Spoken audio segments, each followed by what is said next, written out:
Late on June 20th, 2018, a teenage boy named Lesandro Jr. Guzman-Feliz entered a Bronx bodega on East 183rd Street. He was breathing heavily and looking over his shoulder. People inside the store noticed the panic on his face. Moments earlier, several cars had pulled up outside. Doors opened and figures stepped out, moving with clear purpose. Some had their faces covered and carried long blades low at their sides. Junior tried to hide behind the counter. The store owner hesitated. The door burst open and several men rushed inside, grabbed him, and dragged him back out into the street. This incident did not begin that night. To understand how it unfolded, it is necessary to examine events that started years earlier inside Rikers Island. In the early 1990s, Dominican inmates faced pressure from multiple established prison groups that already controlled numbers, structure, and territory. In 1993, two inmates named Leonidas Unito Sierra and Julio Caballo Marines decided to organize a more disciplined group. Scattered individuals had been easy targets in that environment. Their goal at the start was unity and protection. Dominican prisoners needed safeguards for daily movement, food access, and basic survival inside the jail system. What began as a defensive effort gradually became more organized. Sierra ran the group with a clear chain of command modeled on military structure rather than loose street behavior. Sierra positioned himself as Supremo. Orders came from him through selected lieutenants who enforced discipline among members even while everyone remained incarcerated. Refusal to follow instructions carried immediate consequences. This created a culture in which loyalty was expected. The name Trinitarios came from Dominican history and referred to three revolutionaries. It gave members a sense of identity connected to heritage instead of random street affiliation. Colors included lime green along with red, white, and blue from the Dominican flag.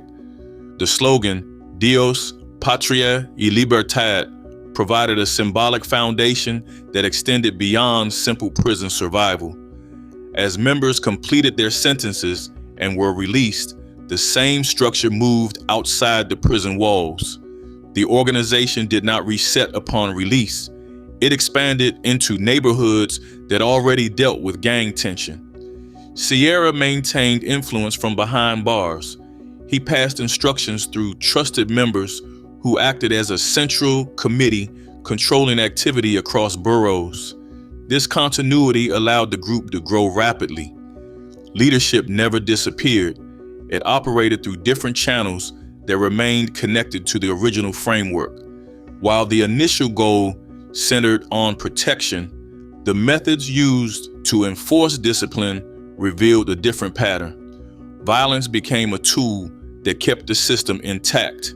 The early phase showed that the group was not simply another neighborhood crew trying to survive tough conditions. The structure rewarded aggression and punished hesitation. This shaped how members operated once they reached the streets. Over time, the line between defense and domination became less clear. The same system that provided protection also gave members the ability to control territory if they chose to expand. By the time the first Trinitarios members left Rikers Island and entered New York streets in the late 1990s and early 2000s, the foundation they carried already leaned toward more than protection alone. Once those members returned to the streets, the Trinitarios did not operate as a loose group. They already had a structure that allowed quick organization across the Bronx and Upper Manhattan. Neighborhoods with strong Dominican populations served as natural hubs. Cultural identity helped with recruitment and brought in younger members. Instead of functioning as one single unit, the gang divided into cliques that followed the same hierarchy. This allowed leadership to control different areas without losing overall coordination. The setup made expansion easier. Each clique handled local operations while still answering to higher authority figures linked back to Sierra's original framework. As numbers grew, enforcement rules became stricter. Maintaining discipline across multiple boroughs required both fear and loyalty. Punishments for disobedience were often violent and public enough to send a clear message. Members who stepped out of line faced beatings or worse. This reinforced the idea that joining was a full commitment. With that control in place, criminal activity expanded beyond survival into profit-driven operations. These included robberies, drug distribution, and coordinated assaults that strengthened their presence on the streets. Law enforcement began noticing patterns. Incidents involving Trinitarios members showed organization rather than random acts. This raised concern among federal agencies tracking gang activity in New York. One detail that stood out was their choice of weapons. Machetes and large knives became a signature tied to their identity. These weapons made attacks more brutal and set the group apart from crews that relied mainly on firearms. The choice carried psychological weight. Victims often described the attacks as more personal. By the early 2010s, reports described the Trinitarios as one of the fastest growing Caribbean gangs in the United States. Membership spread into states such as New Jersey, Massachusetts, and Pennsylvania. Federal authorities later stated that thousands of members were active across the East Coast. This showed how far the group had come from its origins inside Rikers Island. As their reputation grew, so did their willingness to act aggressively in both rival conflicts and internal enforcement. Violence was no longer only a response. It became a strategy used to maintain dominance in contested areas. This marked a clear change from the original purpose. Protection was no longer the main focus. Control became the goal that guided their actions. As the Trinitarios continued expanding across New York into the late 2000s, federal investigators noticed patterns pointing to organized activity rather than random street crime across borough lines.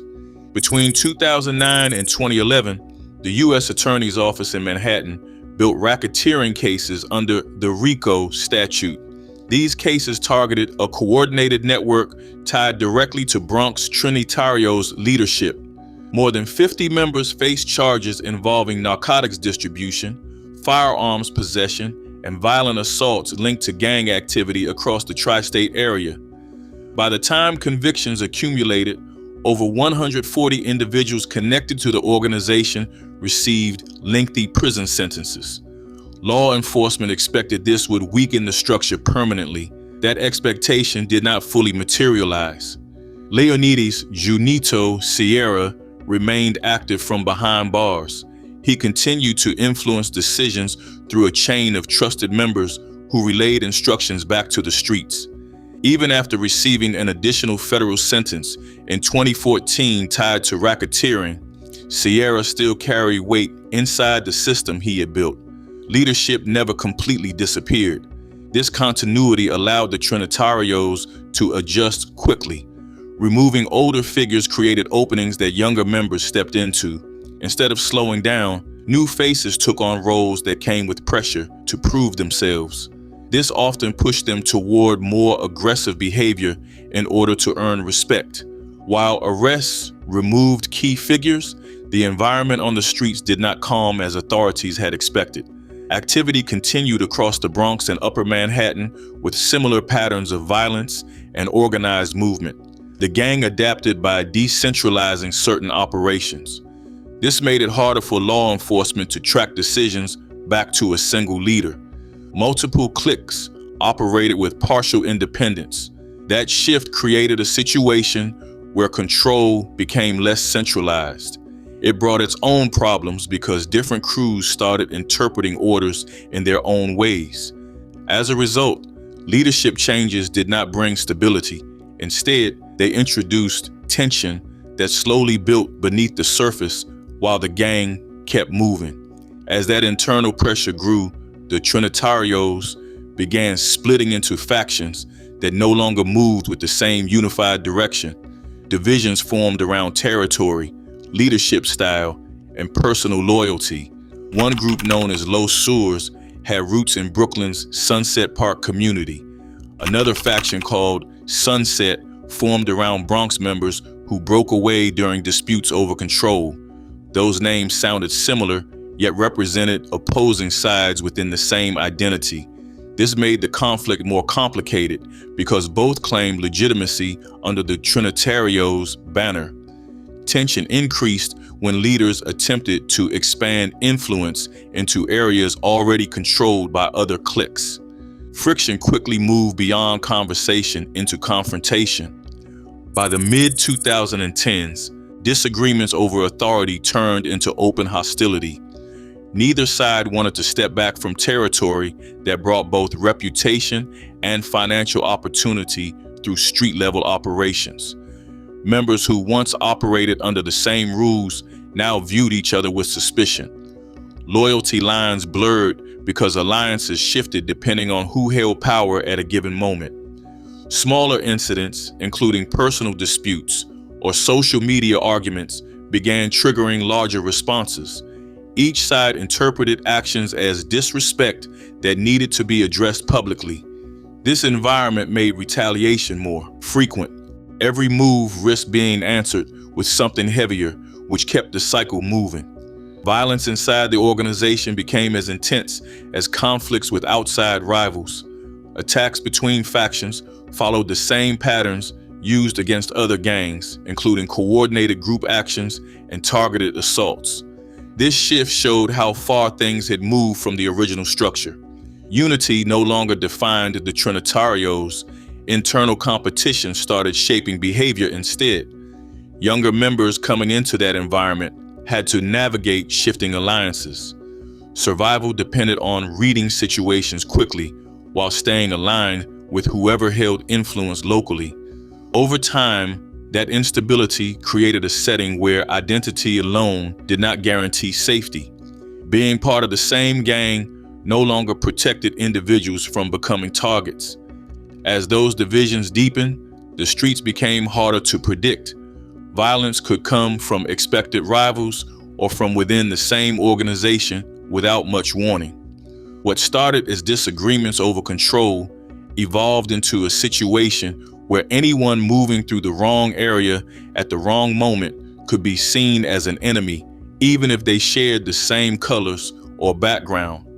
This unpredictability set the stage for later events. A system built on loyalty had turned into one where mistakes carried serious consequences. As internal conflict kept building, a term started circulating more often among Trinitarios members: Kazando. The word translates directly from Spanish into hunting. Within their circle, it carried a specific meaning tied to action on the streets. When leaders used that word, it signaled that members were expected to move out actively looking for rivals rather than waiting for problems to come to them. This turned violence into something planned ahead of time. Crews prepared themselves mentally before stepping into cars with a clear objective already in place. Communication around Kazando stayed simple but effective. A single message from someone higher up could mobilize multiple members within minutes without long discussions. As this system developed, groups would ride together through neighborhoods in coordinated convoys. They often used 2 or more vehicles to move through areas associated with rival factions, especially zones tied to the Bronx-based Sunset crew. Before leaving, members armed themselves with machetes, large knives, and whatever else they could carry easily. Those weapons had already become part of their identity during earlier years. Leadership figures like Diego Suero, who held the title of First Duarte within the Bronx Trinitarios, played a central role in organizing these movements. His position allowed him to give direct instructions that others followed without hesitation. His second-in-command, Frederick Colita, then often supported those decisions. This created a chain of authority that ensured orders reached the crews heading out on these rides. Target selection during these operations rarely relied on confirmed identification. Members often acted based on appearance, location, or assumption tied to territory known for rival presence. If someone looked like they belonged to the opposing faction or happened to be in a contested area, that alone could be enough to trigger an attack. This approach made the outings extremely dangerous for anyone nearby. Leading up to June 2018, several incidents showed how quickly situations escalated under this approach. Minor disagreements could lead to serious violence once the idea of hunting took hold within the group.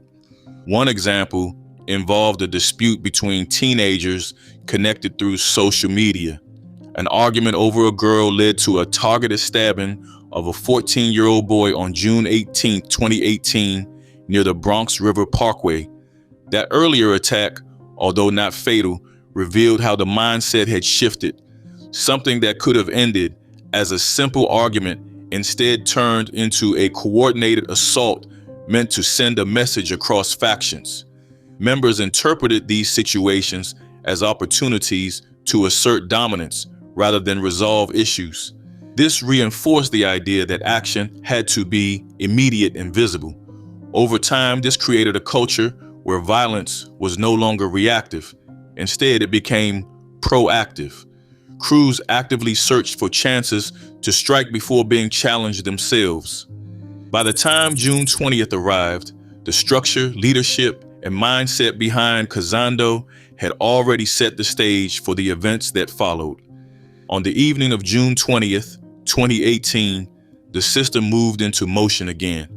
Diego Suero gathered a group of Trinitarios members inside his Bronx apartment.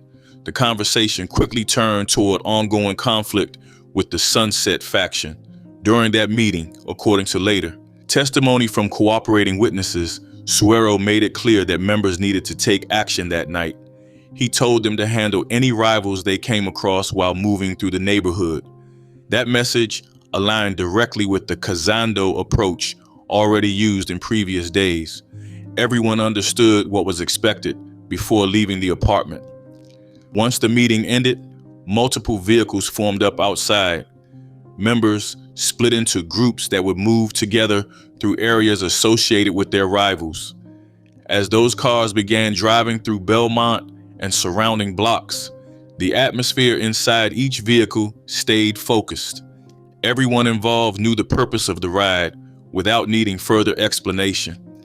Around 11:30 p.m., the convoy spotted a teenage boy walking alone near East 183rd Street and Bathgate Avenue. Attention shifted toward him almost immediately. That boy was Lesandro Jr. Guzman-Feliz, a 15-year-old who had no connection to any gang activity. His presence in that location placed him directly in the path of the group. Some members believed he matched the description of someone tied to the rival faction. Others simply reacted to the opportunity presented in that moment without verifying who he actually was. As the vehicle slowed, Junior noticed something was off. He started running down the street, trying to create distance between himself and the approaching cars. That reaction confirmed the group's suspicion in their minds. Movement like that was often interpreted as someone trying to escape recognition. The chase moved quickly through the block. Junior ran toward a nearby bodega on the corner, hoping to find safety inside a place where people were present. When he entered the store, he rushed behind the counter. The owner and others inside struggled to understand why he looked so desperate and why multiple individuals were closing in from outside. Within seconds, several members forced their way into the bodega. Kevin Alvarez, who had been driving one of the vehicles involved in the chase, grabbed Junior and began pulling him toward the door. Others inside the store reacted with confusion mixed with fear. The situation had escalated faster than anyone could process. Junior resisted, holding onto the counter and door frame. The group's momentum carried him outside onto the sidewalk, where more members waited with weapons already drawn. Among them was Jonaiki Martinez Estrella, who later became identified as the individual responsible for delivering the most severe injury during the attack. What followed happened in a matter of seconds. Multiple attackers struck Junior with knives and machetes while he was on the ground. This left him critically wounded before the group quickly dispersed back into their vehicles. Once the group left the scene, Junior managed to stand up and move back inside the store. He attempted to find help despite the severity of his injuries. He then exited again, trying to reach St. Barnabas Hospital, located a short distance away. He collapsed near the street corner before making it inside. Witnesses attempted to assist him while emergency services were called. The injuries proved too severe and he died shortly after. As details began to emerge, it became clear that Junior had no connection to the intended targets of that night's operation. The group had attacked the wrong person based on assumption rather than confirmation. This realization changed the way the incident was viewed. What started as another Kazando outing turned into a case that exposed how dangerous the system had become when identity was reduced to guesswork. As news of the attack spread across the Bronx that same night, surveillance footage from inside the bodega began circulating online within hours. It showed exactly how events unfolded in a way that was hard to ignore. Once the video reached social media platforms, people across New York started reacting. The hashtag Justice for Junior started trending. Thousands of posts called attention to what happened to Lesandro Guzman-Feliz. Users shared clips, photos, and details that pushed the story beyond local coverage. Public interest kept building as more people saw the footage. The brutality, combined with the victim's age, made the situation stand out across communities. Junior's family stepped forward. His mother, Leandra Guzman, spoke publicly about her son while demanding accountability for those involved in the attack. Community members gathered near East 183rd Street and Bathgate Avenue. They left candles, flowers, and messages that turned the area into a memorial reflecting both grief and concern. His funeral drew large crowds, including local officials and residents who wanted to show support. This reinforced how widely the story had spread beyond the neighborhood. Media outlets across the country picked up the case. National attention kept pressure on authorities to act quickly rather than treat it as a routine investigation. That level of visibility created urgency for law enforcement. The volume of public interest meant delays would only increase criticism. This pushed agencies to prioritize identifying everyone involved. Tips continued coming in through hotlines and social media. Investigators began moving fast. The attention surrounding the case made it clear that arrests needed to happen without delay. The NYPD worked alongside federal agencies, including the FBI, to coordinate efforts. They combined surveillance footage with witness statements to build a clear picture of what happened on June 20th, 2018. Detectives analyzed video from the bodega along with nearby cameras. This allowed them to track movements of the vehicles used during the incident. It led to the identification of several individuals connected to the attack. Tips from the public played a major role. The widely shared footage helped people recognize faces, vehicles, and locations tied to suspects who had tried to leave the area after the crime. Within days, arrests began taking place across New York, New Jersey, and Connecticut. Law enforcement tracked down members involved in the Kazando operation that night. Among those taken into custody were Kevin Alvarez, who drove one of the vehicles, along with Jonayiki Martinez Estrella, later identified as the person responsible for delivering the fatal wound. Investigators also connected Diego Suero and Frederick Colita then to the case. They uncovered their roles in organizing the operation through testimony and evidence gathered during the investigation. As more suspects were brought in, authorities were able to map out how each participant contributed, from drivers and spotters to those directly involved in the attack itself. As the case developed, some individuals chose to cooperate with prosecutors. They provided details about what happened before and during the incident in exchange for reduced charges. This strengthened the overall case against the group. Witness testimony, including statements from those inside the bodega and individuals connected to the gang, helped confirm identities while establishing the sequence of events leading up to the attack.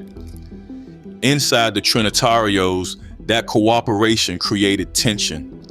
Members viewed anyone speaking to law enforcement as a traitor under internal rules that carried serious consequences. That mindset was tied to what members referred to as Code 357, a directive stating that anyone labeled a snitch should be targeted. This added another layer of pressure for those considering cooperation. As prosecutors built their case, it became clear that this situation extended beyond a single act of violence. The investigation revealed a structured system involving leadership decisions, coordinated movement, and a pattern of similar incidents. What started as one killing quickly turned into a broader examination of how the Trinitarios operated. The events of that night were part of a larger system already in place. As the investigation moved into the courtroom, proceedings began in 2019. Prosecutors presented evidence that tied each defendant to specific roles during the events of June 20th, 2018. They used surveillance footage, phone records, and witness accounts to build a clear timeline. One of the most important shifts came when Kevin Alvarez agreed to cooperate. His testimony gave jurors direct insight into how the group organized that night under instructions connected to Diego Suero. Alvarez described how members gathered earlier that evening, how vehicles were assigned, and how the group moved through the Bronx while looking for targets. This helped prosecutors connect actions on the street back to leadership decisions. His cooperation carried weight. He identified individuals involved while explaining how the Kazando system worked in real situations rather than theory. As trials continued, juries found multiple defendants guilty of charges including first-degree murder, second-degree murder, and gang-related enhancements. Jonaiki Martinez Estrella was identified as the person who delivered the fatal injury to Lesandro Guzman-Feliz. Sentences followed in stages. Martinez Estrella initially received life without parole. Others, such as Jose Muniz, Antonio Rodriguez, Hernandez Santiago, Elvin Garcia, and Manuel River, received sentences ranging from 23 years to life up to 25 years to life. During sentencing, Junior's mother, Leandra Guzman, addressed the court directly. She described the impact of losing her son while asking that those responsible never return to the streets.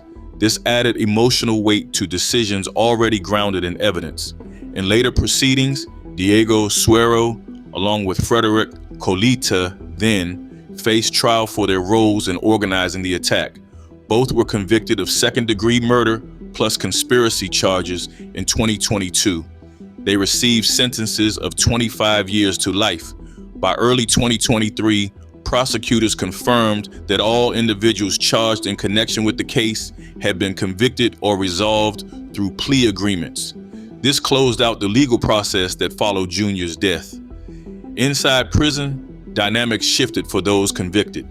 Several faced threats from other inmates, while others dealt with consequences tied to internal gang rules, especially for those who cooperated with authorities. In June 2025, Jonaiki Martinez Estrella was found dead in his cell at Coxsackie Correctional Facility at age 31. Officials reported that emergency responders attempted to revive him while the exact cause remained under review.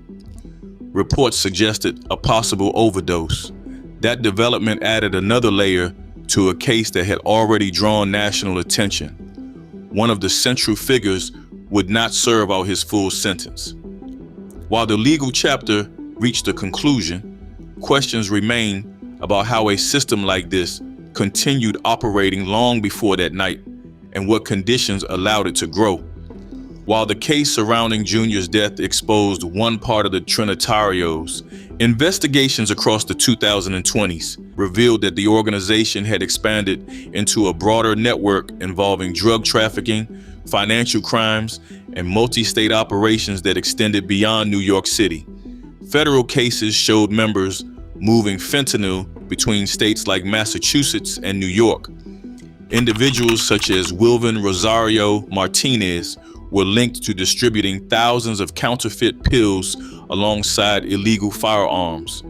Those operations demonstrated how the group adapted over time. They shifted into markets that generated significant profit while maintaining the same structure that supported street-level activity.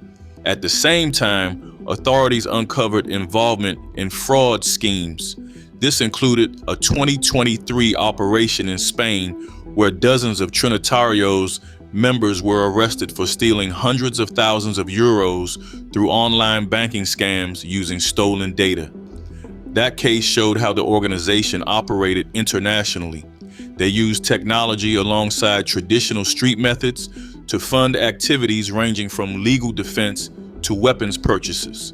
Back in the United States, further indictments in places like New England tied Trinitarios members to multiple murders plus attempted killings connected to control of drug distribution networks.